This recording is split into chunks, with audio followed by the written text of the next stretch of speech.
Não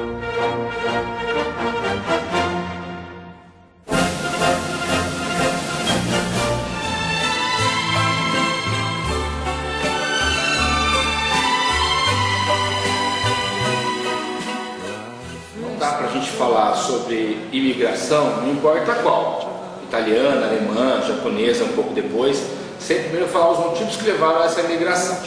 A migração começa a acontecer no Brasil, a europeia, basicamente a partir de 1860. Em 1860 nós temos ainda escravidão no Brasil acontecendo, mas já estão acontecendo alguns decretos de leis que flexibilizam a escravidão. A lei de sexagenária aparece depois, a lei do ventre livre. Paralelamente a isso, vai acontecendo no Brasil um processo de incentivo à migração. Primeiramente, de iniciativa dos próprios fazendeiros. Um grande incentivador da migração é um sujeito da nossa região chamado Senador Vergueiro, tem uma fazenda chamada Bicaba, aqui em Limeira, e ele propõe a vinda de migrantes italianos para cá.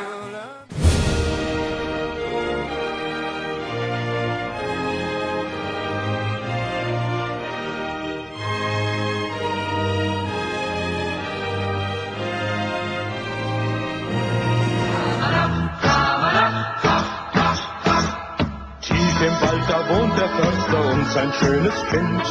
Und sie küsst so gern, das ist doch gesund. Kommen wir des Weges, steht sie immer vor der Tür. Doch mit der Büchse steht der Förster hinter ihr. Denn wir sind die lustigen Hals.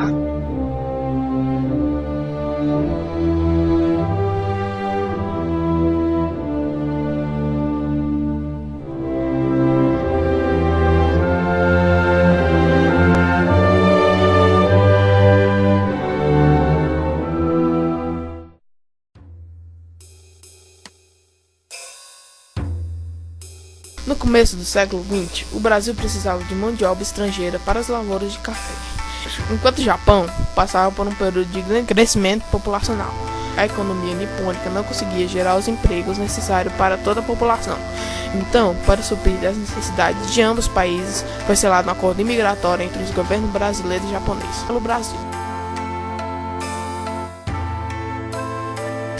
O começo da imigração foi um período difícil, pois os japoneses se depararam com muitas dificuldades. A língua é diferente, os costumes, a religião, o clima, a alimentação e até o mesmo preconceito tornaram-se barreiras à integração dos nipônicos aqui no Brasil.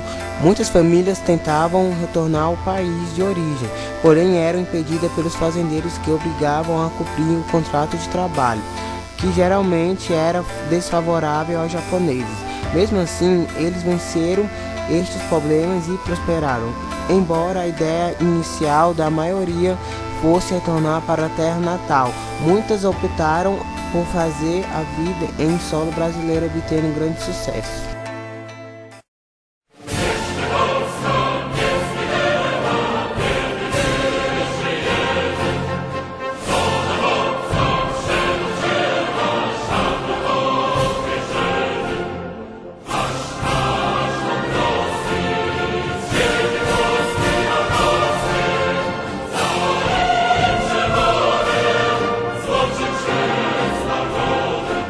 Em 1795, a Polônia foi invadida por 3 países: Rússia, Áustria e a antiga Prússia, depois a Alemanha. Foi um século de repressão e perseguições por lá. Com a crise, os poloneses fugiram em massa. Muitos vieram para o Paraná. O governo, na época, queria substituir aos poucos os escravos pelos imigrantes nas lavouras, na esperança de que eles trouxessem para cá técnicas agrícolas europeias. E foi isso que aconteceu. Um exemplo são as carroças polonesas feitas pelos imigrantes.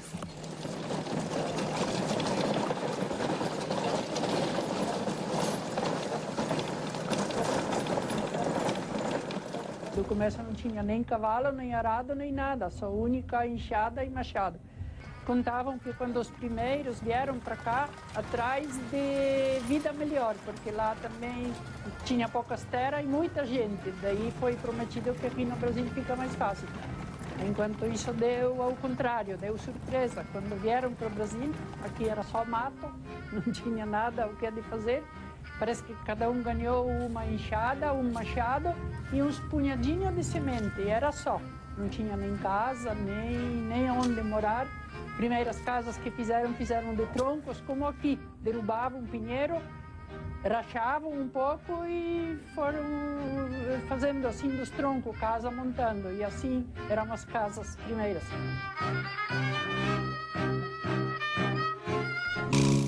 A imigração muda a cara do Brasil no final do século XIX. Mão de obra mais capacitada do que o escravo, o imigrante coloniza grande parte das terras do sul brasileiro, desenvolvendo novas lavouras e influenciando a formação de nossa própria cultura. A tarefa não é fácil e, às vezes, trágica.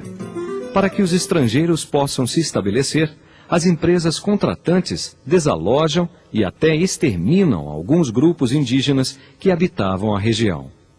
Alemães, italianos, espanhóis, japoneses e árabes vão chegando e mesclando seus conhecimentos na construção de uma nova nação. Mas existe um outro motivo para a imigração. Café que nasce até nas serras, e seja nas terras onde não há copaíba e o jacarandá. Principal referência da economia brasileira, a produção de café não para de crescer e necessita cada vez mais de trabalhadores. Os italianos são os que chegam em maior número, e a maioria segue para as fazendas do interior paulista, onde trabalha em regime de semi-escravidão. Na virada do século, o Brasil responde por 80% da produção mundial de café. Os fazendeiros enriquecem, e a cidade de São Paulo se transforma, criando novos bairros para abrigar a riqueza emergente. Os bairros mais antigos abrigam a legião estrangeira, que adapta a sua herança cultural aos costumes brasileiros. Toda essa euforia faz com que os cafeicultores produzam muito mais do que o mercado é capaz de consumir. O preço do café despenca e milhões de sacas excedentes são queimadas. A crise, no entanto, é contornada pela política governamental do café com leite, que alterna a presidência da República entre paulistas e mineiros e defende os privilégios de suas oligarquias. Em 1906, o Convênio de Taubaté faz com que a produção excedente de café possa ser comprada pelo governo. Para isso, o Brasil contrai novos empréstimos internacionais e compensa o prejuízo dos fazendeiros. A economia se fortalece, os empresários do café agradecem, mas ninguém paga a conta e a nossa dívida externa não para de crescer.